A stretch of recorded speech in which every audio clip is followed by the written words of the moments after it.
अपने भक्तों के गुण स्वयं भगवान बता रहे हैं कि मेरे कितने प्रकार के भक्त होते हैं और उनमें कौन कौन से गुण होते हैं। सब लोग इधर देखिए, सावधानी से सुनिए। सबसे पहला, अभिसंधाय यो हिंसा दंभम मात्सर्यमेव वा संरम्भीभिन्द्रग भावं मयि कुर्यात् सदा न सदा। कितनी अच्छी है ना, बिल्कुल जैसे मानो ऊंचा स्वर लेके लगाया।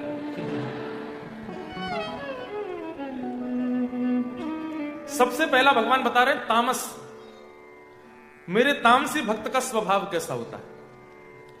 अभिसंधाय यो हिंसाम, ये करते तो मेरी भक्ति हैं, आते तो मेरे मंदिर में हैं, मेरा भजन भी करते हैं, नाम भी करते हैं, कथा भी सुनते हैं, उपासना भी करते हैं, लेकिन इनकी तामसिकता खत्म नहीं होती। मतलब कथा भी सुनेंगे, मंदिर भी जाएंगे, नाम जप भी करेंगे, पर खाने की बारी आ जाए तो प्याज भी खा जाएंगे, लहसुन भी खा जाएंगे, कभी कभी तो मांस तक भी खा जाएंगे, छोड़ नहीं सकते। पीने की बारी आ जाए तो चलो सोडा आदि तो कोई बात नहीं, लेकिन वो भी पी लेते हैं जो नहीं पीना चाहिए। मतलब भजन भी करते हैं और सारे संसार के काम भी करते हैं। ठाकुर जी कहते हैं ये तामसी भक्त है। मां ने धीमे से पूछा, आपको पसंद है? ठाकुर जी ने कोई उत्तर नहीं दिया, प्रिय नहीं। और हां या ना अगर ना बोला जाए, कुछ आपने पूछा और सामने वाला व्यक्ति अगर मौन हो जाए तो उत्तर मतलब ना ही है। ठाकुर जी कहते हैं ये मुझे प्रिय नहीं। क्यों? इनका स्वभाव तामसी है। पता चल जाए कि एडिलेट में कथा हो रही है तो पूरी योजना बनेंगे, हम सुनने जाएंगे, हाँ पूरे परिवार सहित जाएंगे, ठीक है, 2 दिन कथा भी सुनेंगे, नवरात्रि में 9 दिन पूरी देवी जी की चौकी बैठाएंगे, और वो श्रावण का महीना आएगा रोज शंकर जी पर जल चढ़ाने जाएंगे। लेकिन जब सामान्य दिनों की बात आती है तो खाने में भी कोई कसर नहीं, पीने में भी कोई कसर नहीं, और हम केवल खाने पीने तक ना रहे, स्वभाव में भी छल भी करते हैं, कपट भी करते हैं, दंभ भी करते हैं, दूसरों का बुरा भी करते हैं, निंदा भी करते हैं, सब काम करने में ये रुचि रखते हैं। मतलब एक प्रकार से संसारी जीव है, पर उसमें एक गुण है, क्या? वो कथा भी सुनते हैं। जैसे रावण सारे गलत काम करता है, लेकिन उसका एक गुण आ जाता है, क्या? महादेव की उपासना भी करता है, नित्य महादेव का अभिषेक भी करता है, त्रिपुंड भी लगाता है, संस्कृत का विद्वान होने की वजह से रोज नए नए स्तुतियों की रचना भी करता है तो भक्त। यस्यास्त्रे द्राड द्राड डुड डुड ममलम टम टटम टम टटम टम दम शम डम शम डुडम शम डुहि डुहि चकितम भूपके भूपनालम तैलम तैलम तो तैलम कुकु कुकु कुकु ख्वांग ख्वांग ख्वांग ख्वांग ख्वांग ध्यायन्ते यस्य कान्ते वचसित सकलम पातुनो चंद्रचूड़। अब सुनकर के क्या लगा? कितनी अद्भुत स्तुति है, शंकर जी का श्लोक है। रचनाकार कौन है? दशानन रावण। तो जो लोग उस समय में ये स्तुतियां सुनते थे, जटाट विज्वल प्रवाह पादित स्थले गले वलंबलंबितम भुजंग तुंग मालिकम, जब ये स्तुतियां सुनते थे तो लोगों के मन में एक इच्छा प्रकट, कौन है ये, किसने लिखी है? बोले रावण। अच्छा, लेकिन जब पता चला असलियत का, तो भजन भी करता है, महादेव की उपासना भी करता है, जल भी चढ़ाता है, नित्य कैलाश दर्शन करने जाता है महादेव का, लेकिन ना तो व्यवहार में परिवर्तन, ना स्वभाव में परिवर्तन, ना भोजन पानी में परिवर्तन, ना अपनी क्रिया में परिवर्तन। ये तामसी भक्त है। और तामसी भक्त का क्या गति होती है? नाश। जो भगवान गीता में कहते हैं नमे भक्त्या प्रणश्यति, मैं अपने भक्त का पतन नहीं होने देता, तामसी भक्तों के साथ ये चीज लागू नहीं होती, इनका पतन होता है। ये नाम गाते हैं, भजन करते हैं, तो भी इनका पतन होता है। बहुत ध्यान से सुनिए सब लोग, क्योंकि आप ऐसे देश में रहते हैं जहां तामसिक बनने में बहुत सरलता है, जहां तामसिक बनना बहुत इजी है। ये भोग देश है, यहां भोग भोगना बहुत आसान है। आंखों की इच्छा, कानों की इच्छा, हाथों की इच्छा, पैरों की इच्छा, जीव की इच्छा, त्वचा की इच्छा पूरी करने में यहां बहुत प्रयत्न नहीं करना पड़ता, बहुत जल्दी पूरी हो जाती है। इसलिए यहां सावधान। मैं कभी कभी मेरे मन में आता है कि भारत में रहने वाले व्यक्ति को इतने परिश्रम की आवश्यकता नहीं है, पर यहां रहने वाले व्यक्ति की तो कठोर परीक्षा होती है। क्यों? उसके सामने भोग वस्तु खुले में रखी है, भोग लो। लेकिन यहां रह करके कि भी यदि किसी ने अपने ऊपर संयम कर लिया तो शायद भारत में भजन करने वाले से पहले ठाकुर जी मिल जाएंगे उसको, तो तुमने भोग देश में रह करके भी। अब भारत में भी वैसे कोई कमी तो रह नहीं गई है, सब कुछ हो रहा है वहां भी, और इतना खतरनाक हो रहा है कि समझ नहीं आ रहा क्या हो रहा है। तो तामसी भक्त का भगवान लक्षण बताते हुए कह रहे हैं, इनके अंदर हिंसा की भावना रहती है। मतलब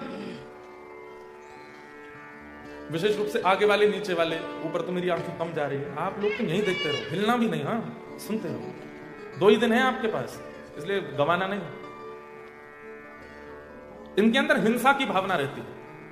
भजन करने से, कथा सुनने से, नियम करने से, नाम करने से व्यक्ति का स्वभाव बदलना चाहिए, लेकिन इनके मन में हिंसा की भावना रहती ही रहती है। जरा सी कोई बात हो जाए तो ये लड़ने पर आतुर हो जाते हैं और अपने आप को भक्त कहते हैं। माथे पर तिलक लगाते हैं, कंठी माला रखते हैं, एकादशी का व्रत करते हैं, और जैसे ही कोई माहौल हुआ लड़ाई झगड़े वाला तो तुरंत लड़ने भी लगते हैं। ठाकुर जी कहते हैं तामसी भक्त, हिंसा कर देते हैं, मार पीट, लड़ाई झगड़ा, गाली गलौज, इन सब में इनकी रुचि रहती है, हिंसा। कितने 2 लक्षण सुन लिए। तीसरा लक्षण क्या है? दंभ। इनके अंदर थोड़ा सा पाखंड भी होता है। पाखंड कैसा?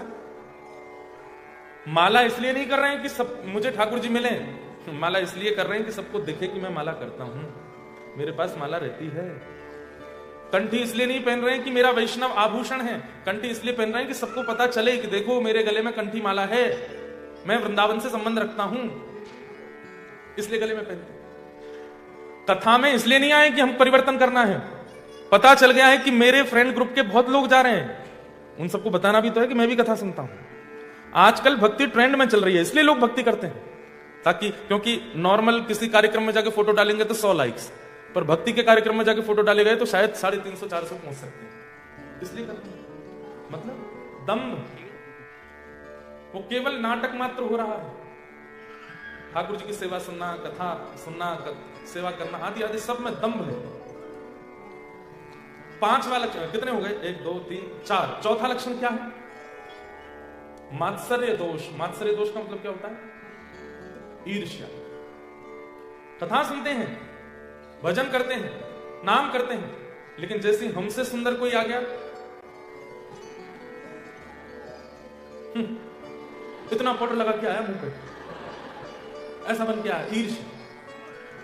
कथा सुनते हैं, भजन करते हैं, कीर्तन करते हैं, लेकिन कोई हमसे ज्यादा बढ़िया वाली गाड़ी में आ जाए, सब पता है मुझे रेंट पे ले रखी है, उस दिन का रेंट बस दिखा, शो ऑफ कर रहा है सब जगह, ईर्ष्या। अच्छा एक बात कहूं बंधुओं, हमारे अंदर यदि काम है तो काम दोष के साथ में भगवत मिलन हो सकता है, ठाकुर जी कभी ना कभी मिल सकते हैं। क्रोध दोष के साथ भी भगवत मिलन हो सकता है। कोई भी दोष संसार का यदि हमारे अंदर है तो वह ठाकुर जी नजरअंदाज करके हमें मिल सकते हैं, लेकिन एक ईर्ष्या का दोष ऐसा है जिसको ठाकुर जी नजरअंदाज नहीं कर पाएंगे। ईर्ष्यालु व्यक्ति को भगवत प्राप्ति नहीं होती, ईर्ष्यालु व्यक्ति को भगवत दर्शन नहीं होता, इसलिए ईर्ष्या पर तो बहुत ज्यादा ध्यान दी। और एक बात कह दूं, इस पंडाल इस हॉल में बैठे हुए भी 90% लोगों में ईर्ष्या है। हमसे श्रेष्ठ, हमसे ज्यादा अच्छा, हमसे उपलब्धि ज्यादा कोई प्राप्त करता है, परेशानी होती है हम। और ये एक ऐसा दोष है, अगर ये दोष किसी व्यक्ति के अंदर आ रहा है बार बार, तो उसका मतलब क्या है? अभी संसार से छुट्टी नहीं मिलने वाली, अभी बहुत जन्म लेने पड़ेंगे उसको। लेकिन दुनिया का कोई व्यक्ति कितनी भी बड़ी उपलब्धि प्राप्त कर ले, आपसे आगे निकल जाए, आपको दबा के निकल जाए, लेकिन तब भी आपके चित्त में उसके प्रति ईर्ष्या नहीं आती है, तो ये समझ लेना अंतिम जन्म है, बस खत्म खेल, अब इसके बाद दुनिया में आना नहीं पड़ेगा, पुनर्जन्म नहीं। ईर्ष्या की मात्रा कितनी है यह भी बताती है कि संसार में अभी आपका कितना भाव बाकी है। ईर्ष्या किसको होती है? आत्मा को होती है, हमारे चित्त को होती है, हमारे मन को होती है। इसका मतलब अभी उसको और यश चाहिए संसार में, उसको और धन चाहिए, उसको और सुंदरता चाहिए, उसको और ज्यादा ख्याति चाहिए, उसको और ज्यादा उपलब्धियां चाहिए, जन्म होगा उसका। लेकिन कोई व्यक्ति शांत हो जाए, प्रशांत हो जाए, कोई कुछ भी करे, उसके चित्त को ईर्ष्या नहीं होती, ठाकुर जी और उपलब्धि दीजिए, और आगे बढ़ाइए, सबको और सुंदर बनाइए, और श्रेष्ठ करिए, ऐसी भावना यदि किसी की है तो ये उसका अंतिम जन्म मानिए। अच्छा एक जगह मैं कहीं किन्हीं महापुरुष से सुन रहा था कि संसार में जितने भी गुण हैं, संसार में जितने भी गुण हैं, यदि वो गुण किसी व्यक्ति में एक साथ दिखने लग जाए, सरलता, सौम्यता, निष्कपटता, निश्चलता, समझ जाना चाहिए उसका अंतिम जन्म।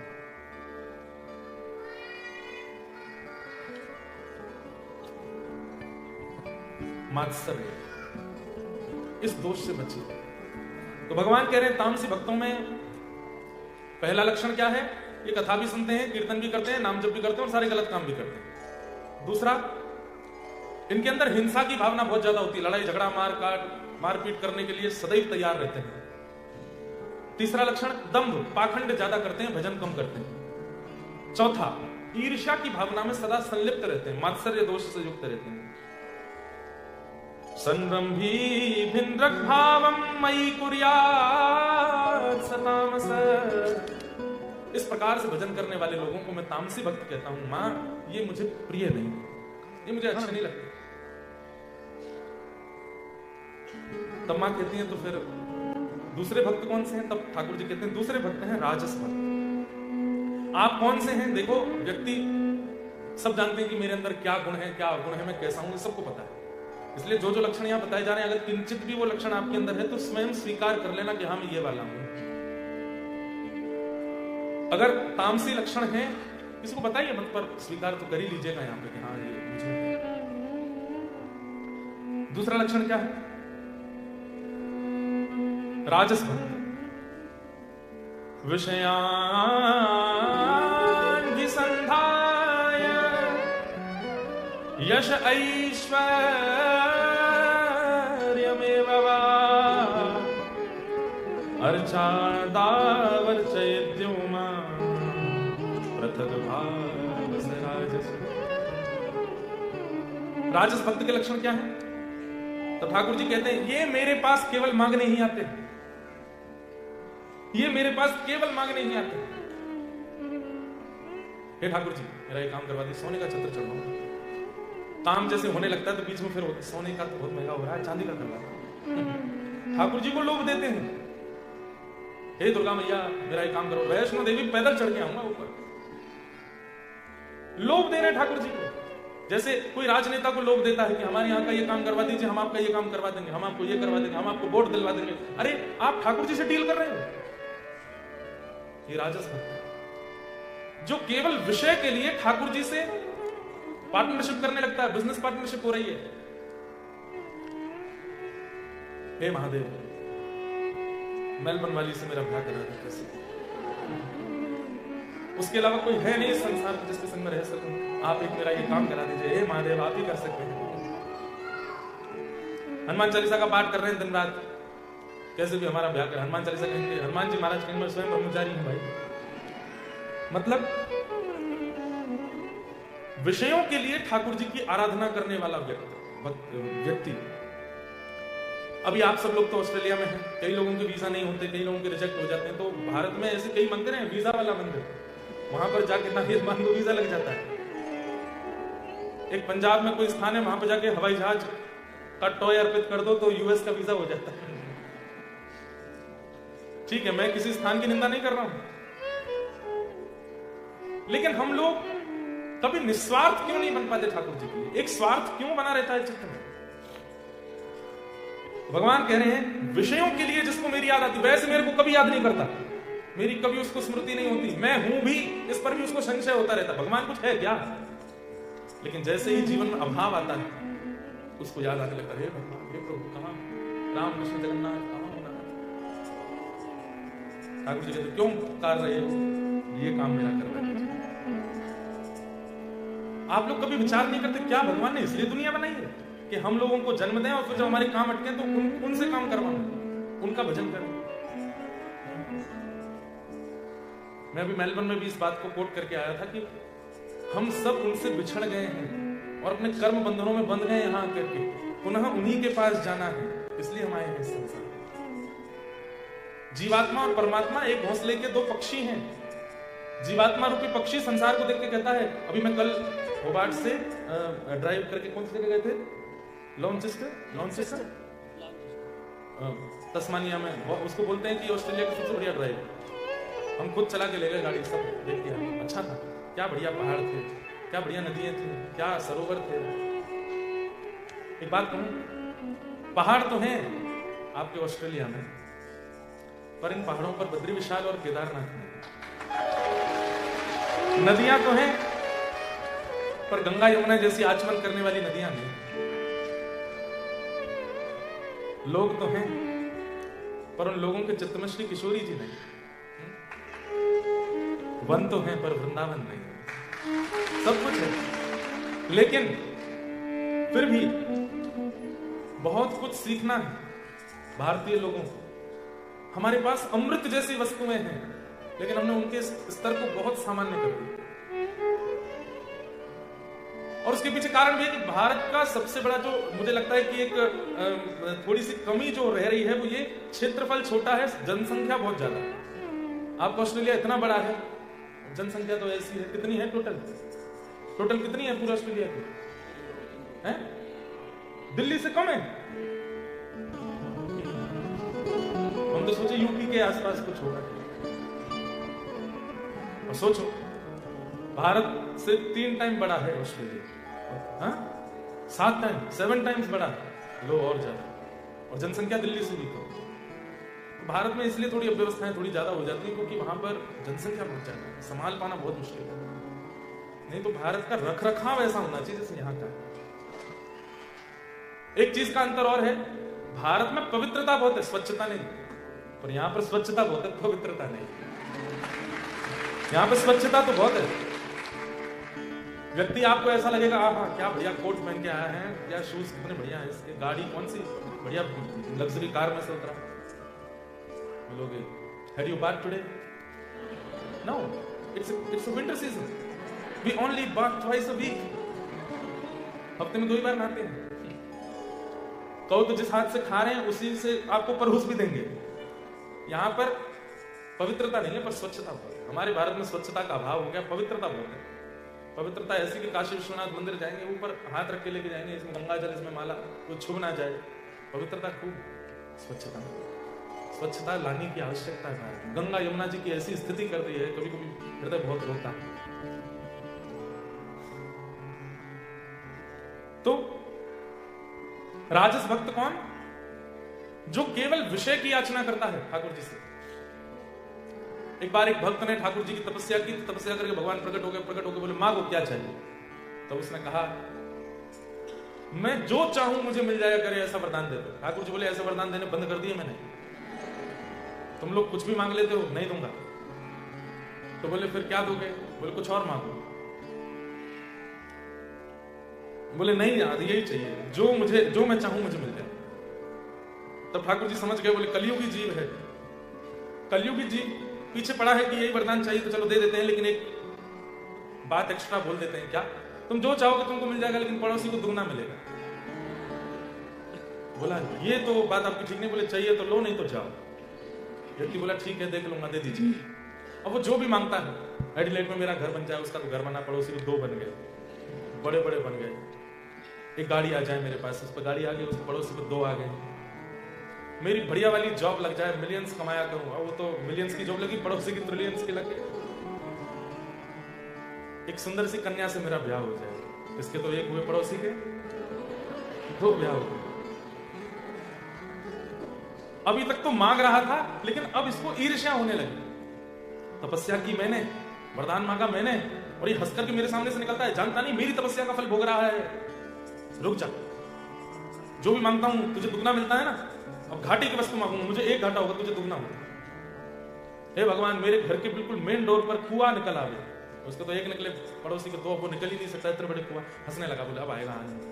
हे नाथ ये 2 आंखें आपने दी, मैं 1 से भी देख सकता हूँ, 1 आंख फूट जाए मेरी 1 फूटेगी, उसकी 2 फूटेगी। ईर्ष्या धीरे धीरे करके मेरा 1 हाथ कट जाए, उसके दोनों कट गए, मेरा 1 पैर कट जाए। ईर्ष्या बस सब खत्म कर। हम लोग ऐसे हैं, इसलिए भैया प्रार्थना ईर्ष्या है, भजन करके सबसे पहले ईर्ष्या को दूर कीजिए कि ये दोष मेरे चित्त से जाए, ये दोष मेरे अंदर से निकले। आपसे भी कई लोग ईर्ष्या करते होंगे, भारत में जिनके साथ आप आना चाहते थे वो तो रह गए वहीं पे, आप आ गए, या साथ में आए थे आप यहाँ सेटल हो गए, उनको वापस जाना पड़ा, तो वो भी आपसे ईर्ष्या करते हो। दुनिया करे करने दीजिए, आप मत कीजिए किसी से ईर्ष्या नहीं। ठाकुर जी कह रहे हैं राजस भक्त विषयान विसंधाय, ये मेरे को केवल विषयों की प्राप्ति के लिए याद करता है। घर बनवा दो, मोटर गाड़ी दे दो, पत्नी ठीक कर दो, बच्चों की पढ़ाई करवा दो, इसके लिए अच्छा वर दिलवा दो, इसके लिए अच्छी पत्नी बता दो, मेरे बच्चों को बीमारी हो गई है ठीक हो जाए, मेरी माता जी बीमार है ये ठीक हो जाए, मैं इतने लड्डू का भोग लगाऊंगा, मैं इतनी परिक्रमा करूंगा। करते हम सब हैं, और दुर्भाग्य की बात मैं कथा में लगभग बोलता हूं इस बात को, लोग मुझसे आके फिर पूछने लगते हैं महाराज जी उसके लिए क्या करना चाहिए। भाग्य से ज्यादा समय से पहले नहीं मिलेगा। क्यों इतना हम लोग हाथ पैर फेंकते हैं? सीधा सीधा हरिनाम कीजिए, भजन कीजिए, ठाकुर जी का सिंपल सीधा नाम उच्चारण कीजिए। जो प्राप्त होकर के आपका भला होगा वो मिल ही जाएगा, और जो प्राप्त नहीं होना वो चला जाएगा। दूसरा, ऐसे भक्त केवल यश की प्राप्ति के लिए मेरी आराधना करते हैं। यश मतलब सब जगह मेरा नाम है। ऐश्वर्य की प्राप्ति के लिए मेरी आराधना करते हैं। यश ऐश्वर्य में विवाह अर्चा दावर चयेद्यो माम, ये सुनने वाली बात। ऐसे लोग केवल मेरी मूर्ति में निष्ठा रखते हैं। मेरे भक्तों में, वैष्णवों में, प्रियजनों में, संतजनों में इनकी कोई निष्ठा नहीं है। ये केवल मंदिर में मूर्ति में मुझको देखते हैं और कहीं नहीं देखते। ये कौन है? राजस भक्त। क्या आपको पसंद है? ये भी मुझे प्रिय है। जो हरिजनों का भजन ना करे। एक बात बोल दूं, हरि को भजोगे तो हरि वैकुंठ देंगे, लेकिन हरिजन भक्तों को भजोगे तो भक्त हरि को ही दे देंगे। इसलिए हमारी वृंदावन परंपरा में ठाकुर जी पाछे हैं, ठाकुर जी के जन पहले, ठाकुर जी के भक्त पहले, ठाकुर जी के जनों की सेवा पहले, गुरुओं की सेवा पहले। हमारे वृंदावन में आकर के देखो, ब्रजवासियों के रसिक जनों की ऐसी सेवा करते हैं भक्तजन। क्यों? बोले इससे ठाकुर जी प्रिय प्रसन्न हैं। और ये बात कोई ऐसी कहने वाली नहीं है, स्पष्ट रूप से श्रीमद् भागवत में वृत्रासुर ने कही है, अहम हरे तव पादैक दासानुदासो भवतास्म भूय मनस्मरे तासुपते गुणंस्ते।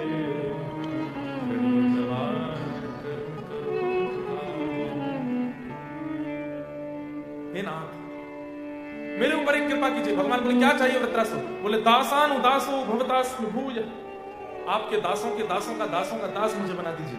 ठाकुर जी बोले मुझे नहीं मांगा तूने, तू मुझे नहीं मांग रहा, दासों के दास क्यों? तो वृत्रासुर कहता है, बोले नाथ मैं आपको बहुत प्रसन्न करना चाहता हूं। यदि मैं सीधे आपके चरण पकड़ूंगा तो आप केवल प्रसन्न होते हैं, लेकिन जब दासों के दासों का चरण पकड़ता हूं तो आप बहुत प्रसन्न होते हैं। ठाकुर जी बोले प्रूव करके दिखाओ। बोले गजेंद्र ने आपको बुलाया था, जब मगरमच्छ ने उसका पैर पकड़ा था तब गजेंद्र आपको बुला रहा था, नारायण खिलगुरो भगवान नमस्ते। लेकिन हंस पर बैठ करके जब आप आए हैं, गरुड़ पर बैठ करके जब आप आए हैं, आपने अपने सुदर्शन चक्र से उस गजेंद्र की रक्षा बाद में की, उसके चरणों को मुख में लेके बैठा हुआ वो मगरमच्छ, उसका उद्धार पहले किया। दासान दासो भवतास्म भूय, उद्धार पहले गजेंद्र का होना चाहिए था, पर गजेंद्र से पहले ग्राह का। अरे पुत्र के जन्म होने पर पिता खुश होता है, लेकिन कुछ साल बाद जब पुत्र का पुत्र जन्म लेता है तब तो पिता नाचने लगता है। तो नाथ इसीलिए मैं आपका नहीं, दासान दासो भवतास, ठाकुर जी ने हृदय से लगा दिया वृत्रासुर। इसलिए हम हनुमान जी की आराधना करते हैं। क्यों? क्योंकि हनुमान जी राम जी के दास हैं, हम हनुमान जी के दास हैं, तो दासान दास। हम मीराबाई का चरित्र सुनते हैं, हम सूरदास जी की आराधना करते हैं, हम भक्तों गोस्वामी तुलसीदास जी का चरित्र सुनते हैं, कबीरदास की बातें मानते हैं। क्यों? दासान दास। ये सीधे ठाकुर जी को प्राप्त कर चुके हैं, हम इनको प्राप्त कर लें, उससे हमारा कल्याण। हम मित्रवंश महाप्रभु को प्रणाम करते हैं, हम स्वामी श्री हरदास जी को प्रणाम करते हैं, हम श्रीमद रामानुजाचार्य जी को प्रणाम करते हैं, हम रामानंदाचार्य जी को प्रणाम करते हैं, हम श्रीमद वल्लभाचार्य जी को प्रणाम करते हैं। क्यों?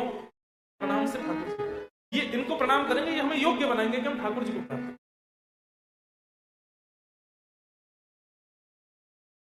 तो जो केवल मेरी अर्चा विग्रह में ही निष्ठा रखते हैं, बाकी मेरे धाम में, नाम में और मेरे भक्तों में बिल्कुल निष्ठा नहीं रखते, ऐसे लक्षणों वाले तामस भक्त हैं, राजस भक्त हैं, ये भी मुझे प्रिय नहीं लगते, प्रिय नहीं, अच्छे नहीं। तब मैया ने कहा तो फिर तीसरे भक्त कौन है? तब भगवान कहते हैं सात्विक भक्त। तो सात्विक भक्त के लक्षण क्या है? तो कर्म निर्हारमुद्दिश्य परस्मिन् वा तदर्पणम् यज्ञेदष्टव्यमिति वा पृथक् भावः। ये कथा वैसे तो मैं चाहता तो हास्य पद, कुछ आनंद में प्रसंग भी ले सकता था, लेकिन नीम गिलोय खाते हैं ना तो लंबे काल तक गुलाब जामुन खाने की संभावना बढ़ जाती है। समझ में आई बात?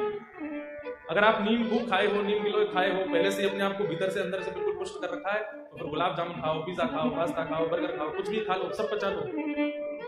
तो जो आनंद में प्रसंग है वो सब मीठे हैं, सीधे खिला दिए तो शुगर हो जाएगी आपको, इसलिए पहले नीम गिलोय खिला रहे, ताकि जब मीठा मीठा प्रसंग सुनो तो कहीं आप लोग, और ये प्रसंग जरूरी है, समझने पड़ेंगे आपको। ऐसी बातें हर वर्ष तो नहीं होती यहाँ पे, सब बातें आपको पता होनी चाहिए, क्योंकि आप भारत से बहुत दूर। कर्म निर्हार मुद्दिश्य परस्मिन् वा तदर्पणम यज्ञे दष्टव्यमिति वा पृथक भावस सात्विकः। सात्विक भक्त कौन सा है? तो भगवान कहते हैं ये अपना कर्म करता है और कर्म में पूरा श्रम लगाता है। जीत जाए तो भी मेरी कृपा मानता है, हार जाए तो भी मेरी कृपा मानता है। जीत जाए तो कहता ठाकुर जी थैंक यू, हार जाए तो कहता कोई बात नहीं, ये दुनिया का अंत नहीं, फिर प्रयास करके कुछ और हासिल करो। कर्म निर्हार मुद्दिश्य परस्मिन् वा तदर्पणम, ये जो कुछ भी करता है सब मुझे अर्पित करता रहता है। मेरा आपकी कृपा से सब काम हो, करते हो तुम कन्हैया, करते हो तुम कन्हैया, मेरा नाम हो रहा है, कृपा से सब काम हो रहा है। पतवार के बिना ही मेरी नाव चल रही है, पतवार के बिना ही मेरी नाव चल रही है। हैरान है ज़माना मंजिल भी मिल रही है, हैरान है जमाना मंजिल भी मिल रही है। करता नहीं सब काम हो रहा, करता नहीं मैं कुछ भी, सब काम हो रहा। ओ करते हो तुम कन्हैया, करते हो तुम कन्हैया, मेरा नाम हो रहा, की कृपा से सब काम हो रहा। मेरा आपकी कृपा से सब काम हो रहा। सब कुछ हो रहा है और सबको करने में कृपा ठाकुर जी की मानता है। मैं नहीं था सामर्थ्य में ऑस्ट्रेलिया आ सकता, मैं घर बना सकता, अपने बच्चों को पढ़ा सकता, सब ठाकुर जी ने कराया। और इतनी दूर आने के बाद भी मैं ठाकुर जी को नहीं भूला, वृंदावन को नहीं भूला, ब्रज को नहीं भूला, ब्रजवासियों को नहीं भूला। आज भी याद आती है, कोई वृंदावन का नाम बोल देता है तो बस मन व्याकुल हो जाता है। कोई किशोरी जी का नाम बोल देता है, कोई बरसाना का नाम बोल देता है, नंदगांव बोल देता है, गोवर्धन बोल देता है, तो बस मन करता है कि सब छोड़ के चलो वहीं रहना। ऐसी स्थिति बनी है तो समझो भगवत कृपा है आपके ऊपर कि सारी चकाचौंध देखने के बाद भी, सब कुछ प्राप्त करने के बाद भी आप दीन हो, आप झुके हुए हो, आप सरल हो, अहम स्पर्श नहीं करता आपका। कभी मान या अभिमान से आपका सीना फैलता नहीं, किसी को बताने की इच्छा नहीं होती कि मुझ पर ये है, मैंने ऐसा किया, मौन रहने का मन होता है, तो समझो भगवत कृपा है आपकी। कई लोग होते हैं अगर हमने नहीं पूछा तो वो जानबूझ के बताते हैं कि हमारे पास ये भी है, हम ऐसा भी करते हैं, ये वाला भी बात है, ये भी है, ये भी है। क्यों? और कई लोग हैं अत्यंत योग्य होते हुए भी मौन बैठे रहते हैं, कुछ नहीं बताते। एक जगह मेरी कथा हुई, बहुत विशाल कथा, भारत में हजारों लोग कथा में आते थे। पूरी कथा में आने वाले सब श्रोताओं की भोजन की व्यवस्था, कथा कराना, कथा सुनना, ये सब तो चलो खर्चा होता ही है, पर सोचिए 35,000 आदमी भोजन कर रहा है, 40,000 आदमी भोजन कर रहा है। 7 दिन तक मुझे पता लगा कि एक व्यक्ति जो रोज आके पूजन करते थे, तो हमने कहा कि 7वें दिन मैंने कहा आपने भाई बहुत बढ़िया कथा। बोले महाराज जी रो गए। बोले मैं तो कंपनी का मैनेजर हूँ, मालिक साहब तो वहां पीछे बैठ के कथा सुनते, मुझे ही यजमान बना दिया ताकि वो दिखे नहीं किसी को, कर तो वही रहे। मन में इतनी सात्विक भावना उनके लिए आई ना कि इतना सब कुछ करने के बाद भी पीछे रखने की इच्छा हो। क्यों? क्योंकि मैं कर ही नहीं रहा हूं, सब ठाकुर जी कर रहे हैं। ये सात्विक भक्त का लक्षण है। बड़ी से बड़ी क्रियाएं करने के बाद भी, बड़ी से बड़ी योग्य सफलताएं प्राप्त करने के बाद भी अत्यंत दीन बना रहता है। अत्यंत दीनता, अत्यंत शांति, अत्यंत मौन की स्थिति में रहता है। भगवान कहते हैं वो सात्विक भक्त है। क्यों? क्योंकि वो ये विश्वास कर चुका है कि मैंने किया ही नहीं, ठाकुर जी ने ये मुझसे। अच्छा एक बात बोलूं, ऐसे बोलने वाले लोग बहुत मिलेंगे आपको। जैसे आपने किसी घर, क्या आप बढ़िया घर बनाया आपने, सब ठाकुर जी के पास। बोलने वाले तो बहुत मिलेंगे, आपकी पत्नी बहुत अच्छी है, सब ठाकुर जी ने मिलाई है जोड़ी। तो आपके बच्चे बड़े योग्य हैं, भगवान की कृपा भैया, हमारा तो कुछ नहीं, सब भगवान की कृपा। ऐसे बोलने वाले बहुत मिलते हैं, और ये सब बोलने वाले नहीं, मानने वाले वो सात्विक। घर बहुत बढ़िया बनाया, ठाकुर जी कृपा। ठाकुर जी अगर प्रकट होकर कहना, ला बेटा ला चाबी दे दे, जा मेरे कृपा से, मतलब मेरा घर है, ला। हर परिस्थिति में ठाकुर जी ऐसे सात्विक। माँ ने पूछा ये आपको पसंद है? ठाकुर जी बोले हाँ ये मुझे प्रिय है, ये मुझे अच्छे लगते हैं। क्योंकि वास्तविकता में माँ संसार में किसी की ताकत ही नहीं है कि वो कुछ कर सके, ये मेरी कृपा से ही हो रहा है सब। एक बात स्पष्ट कर दूं, हमारे जीवन में जो भी हम अनुचित करते हैं वो सब अपने कर्मों से करते हैं, अपनी बुद्धि से करते हैं, अपनी योग्यता से करते हैं। और जो भी उचित करते हैं वो ठाकुर जी कराते हैं। हमारी योग्यता नहीं होती, हमारी क्षमता नहीं होती।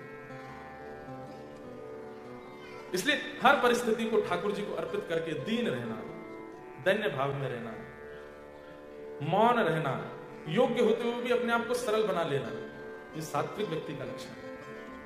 जैसे कई ऐसा होता है कि हमारे ब्राह्मण कुल में या हमारी व्यास परंपरा में कोई बहुत विद्वान होता है ना, तो विद्वानों जैसा गेटअप रख लेता है। यहां से यहां तक बड़े बड़े चंदन लगा लेंगे, जटा वटा बना लेंगे, यहाँ पे इनमें सब में कुछ पहन लेंगे, चलेंगे तो एक आदमी पीछे डंडे लेके चलेगा, छत्र चमर आदि वो ठीक है। शंकराचार्य आदि महापुरुष तो उनके साथ तो रहता ही है, उनका तो वो प्रोटोकॉल है। पर कई लोग जबरदस्ती बनाए रखते हैं ताकि उनके चाल चलन से लगता है कि भैया कुछ है। ऐसे कोई बहुत धनवान होता है तो वो भी शो ऑफ में लगा रहता है, कुछ ना कुछ दिखाना, कैसे भी बताना कि मैं धनवान हूँ, मेरे बिना बोले इनको पता चल जाए कि मैं धनवान हूँ।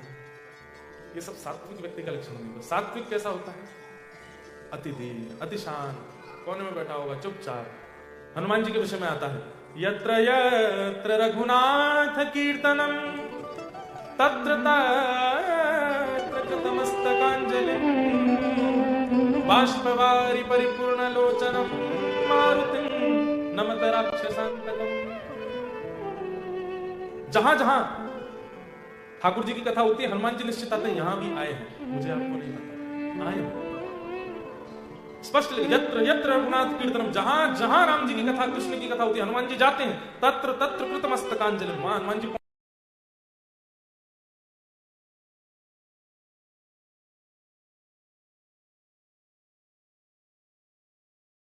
सामान्य से कोई नेता आ जाता है तो उसको लगता है मुझे आगे बैठाया जाए, कुर्सी पे बैठाया जाए, इतना सब कुछ शो।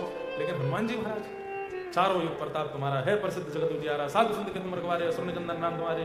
ऐसे हनुमान जी महाराज कथा में कैसे आते हैं? कोने में बैठते हैं, छुप करके बैठते हैं, चुप बैठते हैं और पूरी कथा में रोते ही रहते हैं। भक्तिमती मीरा भाई धनवान है, योग्य है, सर्वगुण संपन्न है, लेकिन कभी किसी कीर्तन में जाती है तो पीछे जाकर के बैठ जाती है और ऐसे करताल लेकर के बैठती है कि उनको देख के कोई कह ना सके कि एक राजघरानी की कन्या है। सरलता, दीनता, सहजता, ये सब चित्त में आने लग जाए, समझो भगवत कृपा आपके ऊपर बनी हुई है। एक हमारे ब्रज में एक संत हुए, उनका नाम था इंदु भूषण जी, इंदु भूषण बसु। 1922 में इनका प्राकट्य हुआ था, 1922, मतलब अभी कितने साल हो गए? 100 वर्ष हो गए 2022 में, और अभी 26 चल रहा है। तो 1922 में आपका जन्म हुआ था बंगाल में, लेकिन इनके पिताजी रोज हर महीने वृंदावन आया करते थे और इनको भी लेके आते थे। बिहारी जी का दर्शन करते थे, बिहारी जी का दर्शन करके खूब आनंदित होते। इनके पिताजी भी परम वैष्णव भक्त थे, लेकिन बार बार वृंदावन जाते जाते जाते जाते जाते जाते प्रारंभिक स्थिति होती है कि आपने ठाकुर जी को देखा, लेकिन एक स्थिति आती है कि ठाकुर जी ने आपको देखा। आपने ठाकुर जी को देखा, दोनों में अंतर समझिएगा। आपने अगर ठाकुर जी को देखा तो आप वापस आने के लिए तैयार भी हो जाओगे, गाड़ी में भी बैठ जाओगे, एयरपोर्ट भी पहुंच जाओगे, फ्लाइट में बैठ के ऑस्ट्रेलिया वापस आ भी जाओगे। इसका मतलब आप देख के आएंगे। लेकिन यदि ठाकुर जी ने आपको देखा होगा, ठाकुर जी की दृष्टि आप पर पड़ी होगी, तो गाड़ी में बैठने में भी हाथ पैर कांपे, बार बार ठाकुर जी से कहोगे कुछ कर दो, बादल फाड़ दो, वर्षा कर दो, गड्ढे कर दो, दिल्ली ना पहुंच पाए हम, फ्लाइट छूट जाए हमारी। और ज्यों ज्यों वृंदावन से दूर जाओगे त्यों त्यों वेदना बढ़ती रहेगी। दिल्ली पहुंच भी गए तो फ्लाइट में बैठने से पहले लगेगा पासपोर्ट कहीं गिर जाए मेरा, वीजा मेरा खत्म हो जाए, इमिग्रेशन वाले यही रोक दें कि तुम नहीं जा सकते। उससे भी क्रॉस हो गए तो लगेगा कोई टेक्निकल प्रॉब्लम आ जाए इस विमान में, ये उड़ ही नहीं पावे, भगवान सॉरी पायलट बीमार हो जाए, कुछ तो करो। कहने का अभिप्राय मतलब ये सब नहीं कि इतना सब कुछ बिगड़े, लेकिन मन में आने लगा मुझे नहीं जाना है, मुझे वृंदावन से दूर नहीं जाना है, मैं व्रत से दूर नहीं रह सकता। इसका मतलब क्या है? ठाकुर जी की दृष्टि आप पर पड़ी, इसीलिए इतनी वेदना हो रही है, इतनी व्याकुलता हो रही है। तो जो इंद्रभूषण जी थे, इंद्रभूषण वसु, इन पर बिहारी जी की दृष्टि पड़ गई। जब ये 18 वर्ष के हुए, इनकी सारी पढ़ाई आदि पूरी हो गई थी, लेकिन बिहारी जी की ऐसी दृष्टि पड़ी कि अब ये वृंदावन जाके वापस कलकत्ता जब जाते थे तो रोते थे, और अपने पिताजी इनको पूछते क्यों रोते हो? बोले कि ये नहीं पता बस मुझे, मैं क्यों रो रहा हूँ, मुझे क्यों रोना आता है। वृंदावन से जाते हैं तो ऐसा लगता है मेरे प्राण जाना नहीं चाहते, जबरदस्ती कर रहा हूं।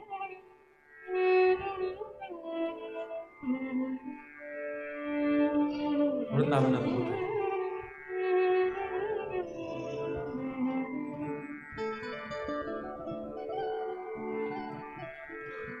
मीराबाई कहते हैं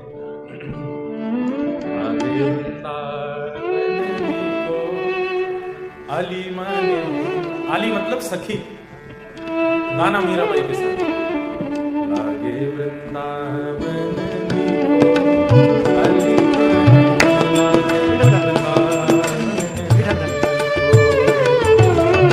नीको मतलब सुंदर, आली माने लागे वृंदावन को।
चरण राधा रानी के चरण मेरे मन भूल मत जइयो श्यामा प्यारी के चरण हे मन भूल मत जइयो राधा रानी के चरण राधा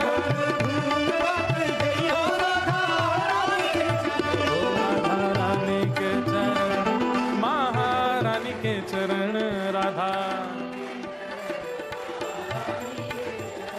राधा रानी के चरण महारानी के चरण राधा मेरे मन भूल मत जइयो राधा रानी के चरण मन भूल मत जइयो श्यामा प्यारी के चरण जाकू श्याम उर हेर राधे राधे राधे टेर जाकू श्याम उर हेर राधे राधे राधे टेर ओ बांसुरी में बेर बेर करे नाम से रमण हे मन भूल मत जइयो श्यामा प्यारी के चरण ओ जय राधे राधे श्री राधे राधे जय राधे राधे श्री राधे राधे जय राधे राधे श्री राधे राधे जय राधे राधे श्री राधे राधे वृषभानु दुलारी बरसाने वारी वृंदावन वारी कीरत सुत प्यारी जय राधे राधे श्री राधे राधे जय राधे राधे श्री राधे राधे जय राधे राधे श्री राधे राधे जय राधे राधे श्री राधे राधे जय राधे राधे श्री राधे राधे जय राधे राधे श्री राधे राधे जय जय श्री राम जय जय श्री राम जय जय श्री राम जल्दी से बैठ जाओ मन भूल मत जइयो राधा रानी के चरण मन भूल मत हो राधा रानी के चरण महारानी के चरण राधा रानी हे मन भूल मत जइयो श्यामा प्यारी के चरण मन भूल मत। तो श्री राधा रानी कौन है? जैसे अब वैसे तो राधा कौन है, श्री किशोरी जी कौन है, व्याख्या करने के लिए 2 दिन तो बहुत ही कम है, और अभी अगर मुझे आधा घंटे में भी करना हो तो भी बहुत कम है। लेकिन मैं बस एक सरल सी परिभाषा यदि बता दूं तो जैसे मुझे आनंद आता है तो मेरे आनंद व्यक्त करने का एक तरीका है। आप सबको आनंद आता है, आपके आनंद व्यक्त करने का एक तरीका है। किसी को आनंद आता है तो उसको भूख लगती है, अच्छा लगता है तो उसको भूख लगती है। किसी को आनंद आता है तो उसको नाचने का मन होता है, किसी को आनंद आता है तो वो रो जाता है, किसी को आनंद आता है तो वो हंसता है, किसी को आनंद आता है तो वो कूदता है, किसी को आनंद आता है तो वो नहाता है। एक हमारे परिकर में भैया, उनको आनंद आता है तो कपड़े धोते हैं, है कि नहीं? यहां नहीं आए हैं लेकिन वो कहते हैं कि महाराज जी धुले धुलाए कपड़े धो देते हैं दोबारा, आनंद आ रहा है। हर व्यक्ति का आनंद एक्सप्रेस करने का एक तरीका है। ऐसे जब ठाकुर जी को आनंद आता है तो वो एक्सप्रेस नहीं कर पाते। क्यों? उसकी मात्रा इतनी होती है कि उसको एक्सप्रेस करें कैसे। तब ठाकुर जी का आह्लाद, आह्लाद मतलब आनंद की चरमोत्कृष्ट परिस्थिति, हम आप सब लोग तो सुख में ही रहते हैं। सुख की चरमोत्कृष्ट परिस्थिति आनंद, आनंद की चरमोत्कृष्ट परिस्थिति आह्लाद। तो ठाकुर जी का जो आह्लाद है वो किशोरी जी के रूप में प्रकट हो गया है, इसलिए आह्लादनीय शक्ति है। तो राधा रानी अलग नहीं है, ठाकुर जी का ही चित्त श्री किशोरी जी के रूप में प्रकट है। इसलिए मन भूल मत जयो राधा रानी के चरण, मन भूल मत।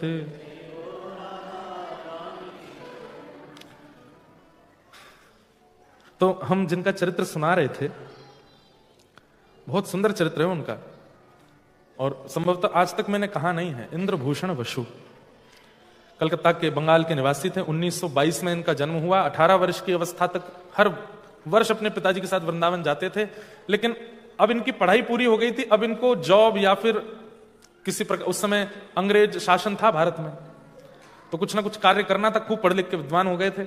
अब की बार जब ये वृंदावन दर्शन करके आए तो बस इनका रोम रोम रोने लगा, और हर वैष्णव के अंग में जब ठाकुर जी स्वीकार करते हैं ना, तो 8 प्रकार की अवस्थाएं प्रकट होने लगती हैं। बहुत ध्यान से सुनिएगा। ये जो इंद्रभूषण बसु हैं, इनका पूरा चरित्र नहीं, थोड़ा तो मैं आज कहूंगा, थोड़ा कल सुनाऊंगा। लेकिन ये समझ लीजिए कि जब ठाकुर जी किसी को स्वीकार करते हैं तो उसकी स्थिति कैसी हो जाती है।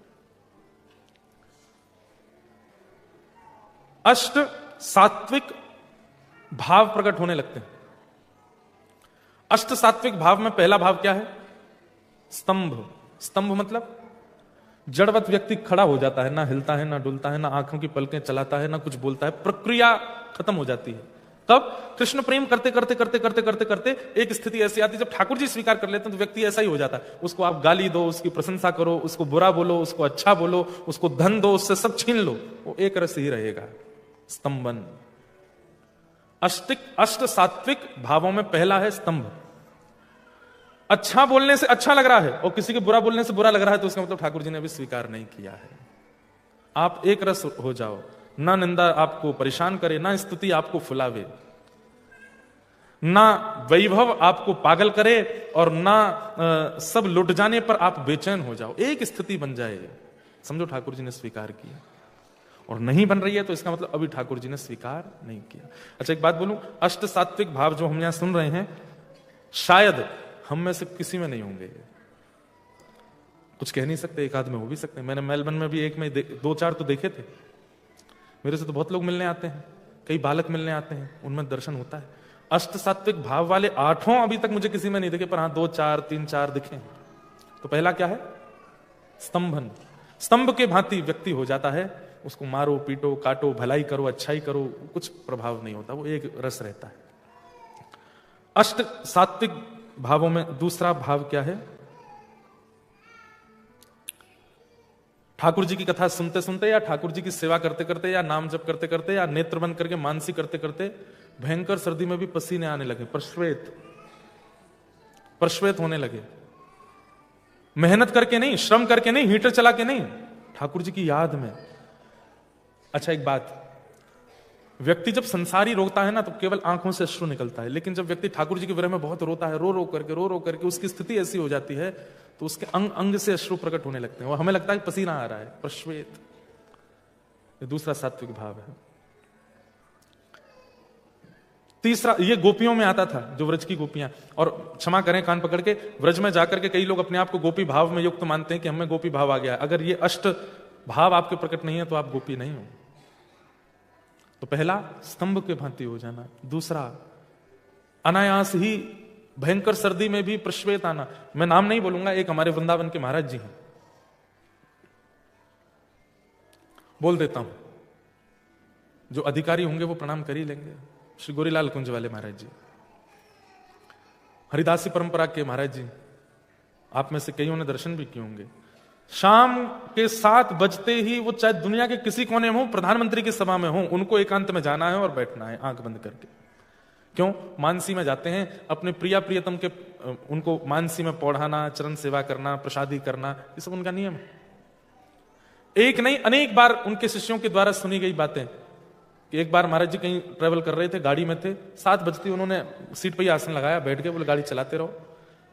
बोले ग्वालियर के आसपास कहीं पहुंचे थे महाराज जी, भयंकर एक्सीडेंट हुआ गाड़ी का, ड्राइवर को चोट आ गई, पीछे वाले को चोट आ गई, महाराज जी भी गाड़ी के अंदर दब गए, सब लोग बाहर निकल के आ गए और महाराज जी तब भी समाधिस्थ ही बैठे थे।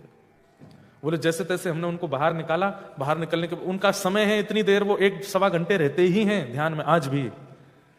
मानसी उसको बोलते हैं, मानसी में सेवा में रहते हैं। मानसी के बाद जब आंख खुली तो बोले क्या हुआ? अभी की बात है ये, तो कुछ साल पहले। देखे तो गाड़ी बिल्कुल चूर पड़ी है, सबके चोट लगी है, सब कोई रो रहे हैं, किसी के छाती में दर्द, किसी के पैर में। महाराज जी तो मानसी में थे। हमारे यहां दिसंबर जनवरी में सर्दी पड़ती है, दिसंबर जनवरी में पसीने आते हुए देखा है। नेत्र बंद करके मानसी में रहते हैं। और सबसे बड़ी प्रेमी की एक और बात बताऊं, प्रेमी जब रुदन करता है ना तो उसके आंसू यहां से नहीं आते, उसके आंसू यहां से निकलते हैं, कोने से। अब इसमें भी एक अंतर है, वो भी अष्ट जो सात्विक भाव है उसमें एक ये भी है, आगे बताऊंगा। तो पहला है स्तंभ, दूसरा है श्वेत, तीसरा है पुलक। पुलक मतलब रोना। आंखों के इधर के भाव से यदि अश्रु आ रहे हैं, यहां से अश्रु यदि प्रकट हो रहे हैं इधर से, तो इसका मतलब है असली आंसू नहीं है। अब कोई रोवे तो उसे आंख में झांक के देख ले। असली आंसू मतलब वो बस रो रहा है पर इतना भावुक है नहीं। आंख के बीच से आंसू आवे तो उसका मतलब विरह है, और आंख के कोने से आंसू आवे तो समझो प्रेम में डूब चुका है, प्रेम में रो रहा है। पुलक। तो अष्ट सात्विक भावों में तीसरा भाव क्या है? पुलक, रोना। रुरुदु स्वस्वरम राजन कृष्ण दर्शन लालसा। व्रज की गोपियां रोती हैं। पुलक। चौथा है स्वर भेद। बोलना चाहेगा लेकिन शब्द निकलेगा नहीं, बोलना चाहेगा लेकिन इतना रुकेगा, इतना उसका कंठ जो है वो अवरुद्ध हो जाएगा कि वो स्पष्ट बोल ही नहीं पाएगा। मीराबाई का एक पद है, पतियां मैं कैसे लिखूं लिखी ही न जाए, पतियां मैं कैसे लिखूं लिखी। किसी ने मीराबाई को कहा कि तुझे वृंदावन की बहुत याद आती है। बोले हाँ, तू पत्र लिखा कर और वृंदावन जाने वाले किसी भी व्यक्ति के हाथ पहुंचवा दिया कर। तो मीराबाई ने 2-4 बार प्रयास किया। उस संत ने फिर पूछा तूने पत्र लिखा? तब मीराबाई ये पद गाती हैं और क्या भावना प्रकट कर रही है, सुनिए जरा। मतलब प्योरिटी जिसको कहते हैं ना, प्रेम में स्वच्छता, ये आपको यहां दिखेगी। इस संसार में जिसको स्वच्छ प्रेम कहते हैं वो प्रेम है, स्वार्थ है वो तो। पतियां मैं कैसे लिखूं लिखी ही न जाए, पतियां मैं कैसे। क्यों? कलम धरत मेरो कर कांपत है, कलम धरत कलम धरत मेरो कर कांपत है, कलम धरत। मैं कैसे लिखूं पत्र? क्योंकि जब लिखने बैठती हूं तो मेरे हाथ बहुत कांपते हैं, और जैसे तैसे मैं दूसरे हाथ से पकड़ के लिख भी लेती हूं तो नैन रहे हैं झराए, ओ नैन रहे हैं। इतने आंसू निकलते हैं, इतने आंसू निकलते हैं कि जो लिखा सब मिट जाता है। पतियां मैं कैसे लिखूं लिखी ही न जाए, पतियां मैं कैसे लिखूं। प्रेम के सारे लक्षण दिखेंगे आपको। क्या कह रही हैं भाई साहब? बात कहूं तो कहत न आवे, बात कहूं क्यों? जियरा रयो है डराए, हो जियरा। पतियां मैं कैसे लिखूं लिखी ही न जाए, पतियां मैं कैसे। विपत हमारी। अरे मैं ना लिख सकती हूं, ना बोल सकती हूं, ना कुछ कह सकती हूं। बोले तो मेरी स्थिति देख लीजिए और आप वृंदावन जाके बिहारी जी से बता देना मीरा की ऐसी स्थिति है। विपत हमारी देख तुम चाले, विपत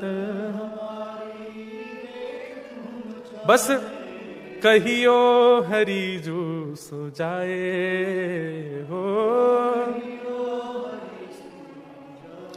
हरि को जाके बता देना मीरा की स्थिति क्या है, खा नहीं पाती, पी नहीं पाती, सो नहीं पाती, पूरे दिन रोती रहती है। अरे उस पर कृपा कर दो। मीरा के प्रभु गिरधर नागर, मीरा के एक ही इच्छा। किसी ने पूछा वृंदावन जाके तुम्हारी स्थिति बता देंगे। ठाकुर जी ने पूछा कि मीरा चाहती क्या है, तो क्या बताएं? बोले मीरा के प्रभु गिरधर नागर, मीरा के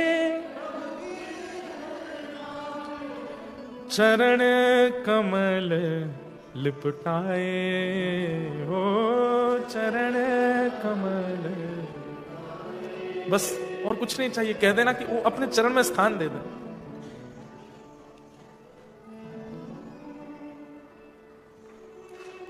प्रेम के अष्ट सात्विक स्वभावों में तीसरा स्वभाव है पुलक, यानी कि रोना।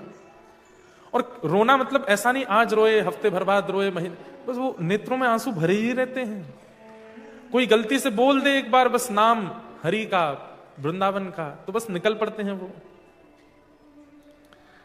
तो स्तंभ,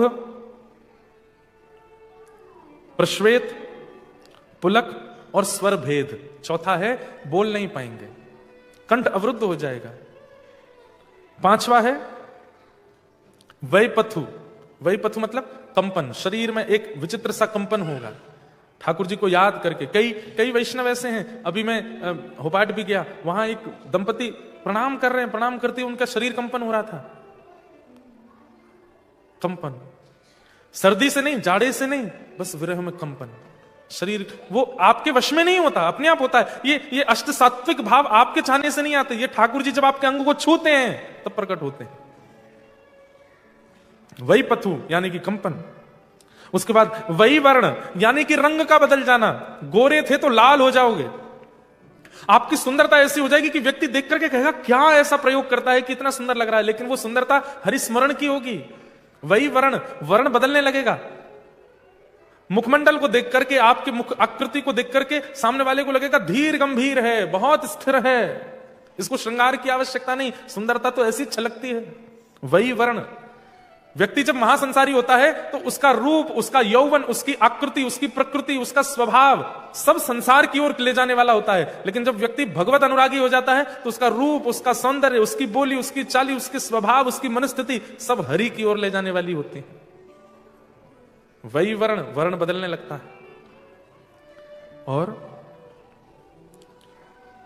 मूर्छा, ऐसी स्थिति आ जाती है कि ठाकुर जी को याद करते करते मूर्छित हो गए, एक दो 3 घंटे हो गए लेकिन उठ ही नहीं पाए। इस स्थिति में आ जाते हैं।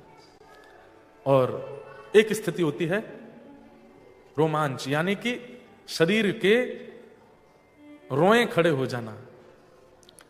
अरे कुछ सुना नहीं था, कुछ स्पर्श नहीं किया था, बस ठाकुर जी को याद करते ही रोए खड़े हो गए। ये अष्ट सात्विक स्वभाव हैं जो ठाकुर जी जिसको स्वीकार करते हैं, या ठाकुर जी जिसको देख लेते हैं, या ठाकुर जी जिसको पाना चाहते हैं। एक तो हम ठाकुर जी को पाना, ठाकुर जी जिसको पाना चाहते हैं उसमें ये अष्ट सात्विक भाव प्रकट होने लग जाते हैं। और इन अष्ट सात्विक भावों के भी एक नियम है। एक होता है धुमाई सात्विक भाव। धुमाई सात्विक भाव कैसा है? आज रोना आया, कल रोना आया, अब महीने भर की छुट्टी, अब भाव ही नहीं आ रहा। कथा सुन के भी कुछ नहीं हो रहा, सेवा करके भी कुछ नहीं हो रहा, वृंदावन जाके भी कुछ नहीं हो रहा। फिर महीने 2 महीने बाद फिर से भाव आ गया और फिर 2-3 महीने के लिए चला गया। ये धुमाई सात्विक भाव। दूसरा होता है ज्वालित सात्विक भाव, मतलब इन 8 में से 2-3 प्रकट होते हैं, सब प्रकट नहीं होते। तीसरा होता है दीप्त सात्विक भाव, यानी कि 3-4 भाव प्रकट होते हैं, सारे प्रकट नहीं होते। फिर है उदीप्त सात्विक भाव, यानी कि 5 या 6 गुण प्रकट होते हैं, 8 के 8 नहीं आते। और एक है सुदीप्त। सुदीप्त सात्विक भाव में 8 भाव प्रकट होते हैं। सुदीप्त सात्विक भाव वाले लोग इस पूरे ब्रह्मांड में उंगलियों पर गिन सको इतने ही होंगे, सब नहीं। तो जो इंद्रभूषण वसु 18 वर्ष की अवस्था में बिहारी जी का दर्शन करने के लिए जब गए और जब बिहारी जी से वापस आने लगे तो इनमें ये अष्ट सात्विक भाव प्रकट हो गए। अष्ट सात्विक भाव मतलब स्तब्ध हो गए, जड़वत, यहां से अश्रुपात होने लगे, शरीर कंपायमान होने लगा, प्रश्वेत के बिंदु गिरने लगे। इनके पिताजी कहने लगे, लाला क्या हुआ क्या हुआ? बस हरि हरि हरि हे हरि हे हरि हे हरि, श्री वृंदावन श्री वृंदावन श्री वृंदावन, प्राण वृंदावन जीवन वृंदावन, बस ऐसा करके रोने लगे। आपके पिताजी जैसे तैसे आपको लेकर के आए कलकत्ता। कलकत्ता आकर के तो वो विरह और ज्यादा व्याकुल कर दिया उसने। तब आपने अपने पिताजी से कहा कि मुझे दीक्षा लेनी है, और नागेंद्र मठ में जाकर के आपने 20 वर्ष की अवस्था में गुरुदेव से दीक्षा ली, और दीक्षा के बाद इनका नाम हो गया ज्योति प्रकाश दास, यानी कि इंद्रभूषण वसु का नाम ज्योति प्रकाश दास हुआ। दीक्षा के बाद इन्होंने अपने गुरुदेव को जब प्रणाम किया तो गुरुदेव ने आशीर्वाद दिया, जिस भावना से तुमने दीक्षा ली है वो भावना तुम्हारी पूरी हो। गुरु को प्रणाम करने के बाद अपने पूज्य पिताजी को प्रणाम किया और कहा, पिताजी आपसे कुछ चाहिए? बोले क्या चाहिए? बोले वचन दीजिए जो मांगूंगा तुम मना नहीं करोगे। बोले नहीं करूंगा, तुम मांगना। बोले मैं अब संसार से विरक्त होकर वृंदावन में रहना चाहता हूं और श्री प्रिया प्रियतम की नित्य भक्ति करना चाहता हूं, आप कृपा करके मना नहीं कीजिए, मुझे आज्ञा दे दीजिए। इनके पिताजी ने स्वीकार किया और स्वीकार करके इनको वृंदावन जाने की आज्ञा दी। वृंदावन आकर के इंद्रभूषण वसु जी रहने लगे। 2-3 वर्ष तक वृंदावन में रहे। बिहारी जी मंदिर जाते थे, जाकर के बिहारी जी का नित्य दर्शन करते थे। चलते फिरते लोग जो बता देते थे वो भाव धारण करते थे, लेकिन ठाकुर जी का अनुभव इनको नहीं हुआ। एक दिन इनके मन में आया, मैं वृंदावन में हूं, यहां तो ठाकुर जी रास करते हैं, ठाकुर जी के घर जाना चाहिए। घर कहां है? बोले गांव। बोले गांव कौन सा? बोले नंदगांव। नंदगांव चलो। तो नंदगांव गए। नंदगांव में जाकर के वहां रहने लगे। नित्य ठाकुर जी की आराधना, रोज ढूंढना, कभी वन में जाते, कभी वृक्षों पर चढ़ करके, कभी सरोवर तालाब पोखर सब में ढूंढते, कहीं ठाकुर जी मुझे मिल जाएं। हम सोचते थे कान्हा कहीं कुंजन में होगा, हम सोचते थे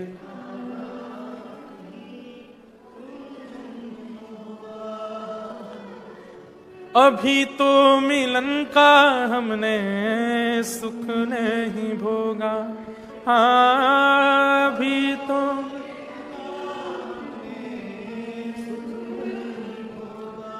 सुन के प्रेम की परिभाषा, सुन के मन में बंधी थी जो आशा, मन में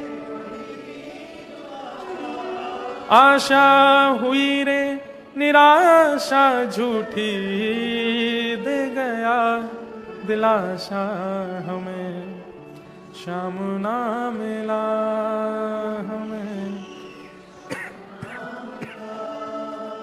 हमें श्याम ना मिला, हमें श्याम ना। हे सुने राधिका दुलारी, सुने तेरे द्वार का भिखारी,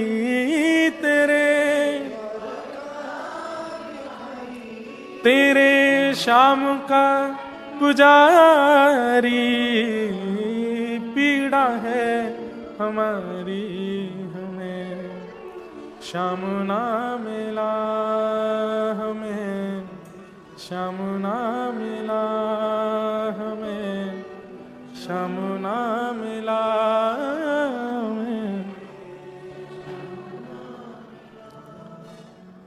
इंद्रभूषण जी ढूंढते हैं कहां है ठाकुर जी। गाय चढ़ती हुई जाती हैं तो पीछे पीछे दौड़ते हैं, ग्वारियाओं को पकड़ लेते हैं। बोले आप बता दीजिए ना श्याम सुंदर कहां? बोले हमें क्या पता कहां है। बोले तुम भैया सबरे गैया चराओ, तुमको पता होती होगी ग्वारिया कन्हैया कहां को गयो है। गोपियों के द्वार पर चले जाते हैं नंदगांव में और द्वार पर खड़े हो जाते हैं। गोपी निकल के आती, कहा चाहिए बाबा? बोले कछुना चाहिए। कन्हैया तुम्हारे घर माखन चुराए हुए आमे नेक बताए दो कहां है। अरे बाबा बावड़ो होगो दिखे, ये 1922 चल रहा है। ठाकुर जी तो माखन चोरी द्वापर युग में क्यों करते, ये तो कलयुग चल रहा है। अरे तुम सब मुंह पे मिलवानो ना चाहो या हमारे मुंह को ना बता रहे हो। सब जगह ढूंढते। इतनी व्याकुलता चित्त में होने लगी कि आप अनशन पर बैठ गए और अन्न जल त्याग करके बैठ गए। बोले ठाकुर जी या तो मुंह को मिलो, नहीं तो मैं अपने प्राण त्याग दूंगा। एक दिन, 2 दिन, 3 दिन जब बीत गए, तब एक दिन स्वप्न आदेश हुआ और ठाकुर बस एक स्वर सुनाई दिया, बोले क्या? नंदगांव से उत्तर की ओर जाओ, नंदगांव से उत्तर की ओर जाओ, नंदगांव से उत्तर की ओर जाओ। तब इंद्रभूषण जी ने देखा नंदगांव से उत्तर की ओर क्या है, और जैसे नंदगांव से उत्तर की ओर देखा तो उत्तर में ही श्री बरसाना धाम है। तब इंद्रभूषण जी के मन में आया, अरे यहां व्रज में आए मुझे 3-4 वर्ष हो गए और मैंने वो पद्धति का पालन नहीं किया जो होनी चाहिए थी। अरे आते ही पहले श्री जी की शरणागति लेनी चाहिए थी, आते ही सीधे बिहारी जी चलो गए हो, वृंदावन वास किया, नंदगांव आए गए हो। अरे मैंने किशोरी जी के चरण तो पकड़े ही नहीं। दंडवती करते हुए बरसाना गए और प्रत्येक सीढ़ी को प्रणाम करते हुए श्री जी के भवन में ऊपर दर्शन करने के लिए गए। किशोरी जी के सामने बैठ करके खूब बोले, हे प्रियाजू मुझको क्षमा करो, मैंने आपको भजन नहीं किया, आपको स्तवन, आपके दर्शन नहीं किए। बंधुओं, एक मुझसे किसी ने एक बात कही थी कि महाराज जी आप कहते हैं हे सुन राधिका दुलारी हमें श्याम ना मिला, सब किशोरी जी से ठाकुर जी को ही क्यों मांगते हैं? कभी हमने ऐसा भाव या ऐसी बात क्यों नहीं सुनी कि हम ठाकुर जी से कहें कि आप भले मत मिलो, हमें श्री जी से मिलाओ, हमें किशोरी जी से मिलाओ। सत्य बात तो आप लोगों को सुनकर के चौंक जाएंगे, किशोरी जी मिलती ही कृष्ण विरह करने वालों को है, और इस बात का प्रमाण श्रीमद् भागवत की कथा है। गोपियां जब कृष्ण विरह में गोपी गीत गाने को आतुर हुई हैं, व्याकुल हो गई हैं, अष्ट सात्विक स्थिति प्रकट हो गई है, तो भागवत जी कहती हैं कि यमुना पुलिन पर किशोरी जी उन्हें प्राप्त हुए हैं। किशोरी जी को प्राप्त करने का साधन क्या है? कृष्ण विरह। कृष्ण विरह से किशोरी जी मिलती हैं, क्योंकि कृष्ण विरह में जब संभाल नहीं पाता व्यक्ति स्वयं को, तब श्री जी ही आती हैं उसको संभालने के लिए। और कोई साधन ही नहीं है किशोरी जी को प्राप्त करने का, एक ही साधन है, क्या? कृष्ण विरह। आज इंद्रभूषण जी को बरसाना की प्राप्ति, रात भर रोते रहे द्वार पर बैठे बैठे। तभी द्वार पर एक छोटी सी लाली आई और आकर के एक थाल हाथ में लेकर के बोली, बाबा 5 दिन आते भूखो बैठो, ले जल्दी ले प्रसाद पा, श्री जी को प्रसाद है। तो आपने कही, नहीं लाली मैं नहीं पाऊंगा, मैंने नियम लिया, जब तक ये प्रिया प्रियतम युगल नहीं मिलेंगे तब तक मैं भोजन ग्रहण नहीं करूंगा। अरे बाबा मना नायक क्यों करें, ये तो श्री जी को प्रसाद है, या को तुरंत लेना चाहिए, जल्दी ले बाबा। बाबा उस लाली की ओर देखते रहे, मना नहीं कर पाए, थाल ले लिया, थाल का प्रसाद लिया, मंगला के दर्शन खुले। जैसे ही बाबा भीतर गए, भीतर जाकर के जैसे ही पुनः मंगला के दर्शन किए, तो जिस आभूषण और जिस वस्त्र में वो बालिका बाहर आई थी, वही वस्त्र भीतर श्री जी ने धारण किए हुए। आप तो बस बेचैन हो रहे थे, किससे कहूं, किसको बताऊं, ऐसे तो वस्त्र थे लाली के बाहर जो आई थी। और इस बात पर मोहर तब लगी जब भीतर से पुजारी जी आए, तो उन्होंने कहा, अरे बाबा ये थाल तेरे पास कैसे आयो? तो बाबा बोले, थाल, ये थाल तो बाहर मुझे कोई बालिका दे करके गई। बोले, अरे ऐसा कैसे ऐसा क्या, ये तो श्री जी को निज थाल है, ये तो मंदिर के भीतर को था, तेरे पास बाहर कहां से आएगा, जल्दी लाया कुदैमो को। और थाल लेकर के जब वो भीतर जाने लगे, तब वो स्पष्ट समझ गए, बोले कि वो बाहर लाली नहीं, वो तो किशोरी जी आई थी।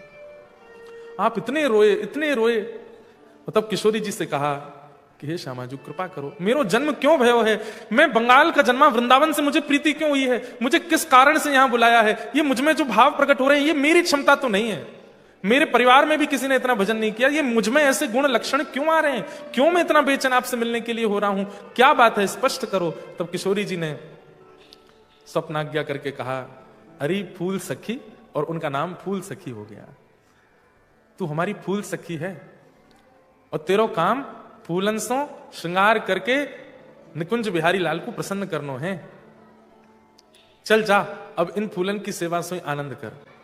यही प्रसिद्ध फूल बाबा हुए ब्रजमंडल के। फिर अब ये फूलन की सेवा से कैसे श्री प्रिया प्रियतम को रिझाते हैं, कैसे ये फूल बाबा बने। इनका नाम एक फूल चोर बाबा भी था। यही इंद्रभूषण जी फूल सखी के रूप में वृंदावन में विराजे। किशोरी जी ने इन पर कृपा की। वो सब आगे का प्रसंग हम लोग कल से सुनेंगे। आज का समय यहाँ अधिक हो रहा है और कल आप लोग सब 6 बजे तक आने का प्रयास करेंगे। 6:15 बजे तक यहाँ सब भर जाएगा, तो 6:30 बजे कथा प्रारंभ हम कर देंगे, ताकि कल विश्राम है, 9 बजे तक हम लोग कथा का आनंद ले सकें। और कल और भी अभी तो 3 भक्तों के बारे में सुना है हमने, तामस, राजस और सात्विक। अभी निर्गुण तो सुनना है, तो निर्गुण भक्त और अन्य कई व्रज के भाव वो सब हम कल सुनेंगे। फूल सखी जी का भाव हम लोग सुनेंगे। आज के सत्र को विराम देने से पूर्व एक हफ्ते में कौन आ रहे हैं पता है आपको? जगन्नाथ, महाप्रभु जगन्नाथ जी अभी अनोसर में हैं, अभी दर्शन नहीं हो रहे हैं महाप्रभु जी के। पिछले 15 दिन से ठाकुर जी के दर्शन नहीं हो रहे हैं। एक हफ्ते बाद नंदी घोष रथ पर बैठ करके महाप्रभु जगन्नाथ आएंगे और पूरे विश्व को दर्शन होगा। उस समय हमारी कथा सिडनी में हो रही होगी और हम योजना बना करके कुछ ना कुछ रथ यात्रा का आनंद सिडनी में करेंगे। अभी भाव से गाओ जगन्नाथ। जो नहीं गाएगा उसको बगल वाले की सौगंध है। ऊपर नीचे जो बैठे हैं सबको गाना पड़ेगा। मेरे प्रभु जगन्नाथ चकानेन, जगन्नाथ चकानेन, नीलाचल वरे तू न संभाले तो हमें कौन संभाले हो। हाँ तू न संभाले तो हमें कौन संभाले हो। मेरे प्रभु जगन्नाथ चकानेन, हे जगन्नाथ चकानेन, नीलाचल वरे तू न संभाले तो हमें कौन संभाले हो। हे तुम्हें छोड़ जाऊं अब मैं किसके दुआरे। देखो एडिलेड वालों एक बात सीखो, भजन कीर्तन कैसे करना चाहिए। एक एडिलेड की लाली है छोटी सी, वो देखो बोरे, थोड़ा इसको जूम करके दिखाना, हाँ टीवी पे देखना। जैसे ही हम गाएंगे तुम्हें छोड़ जाऊं अब मैं किसके दुआरे, ओ हमें तू न संभाले तो हमें कौन संभाले।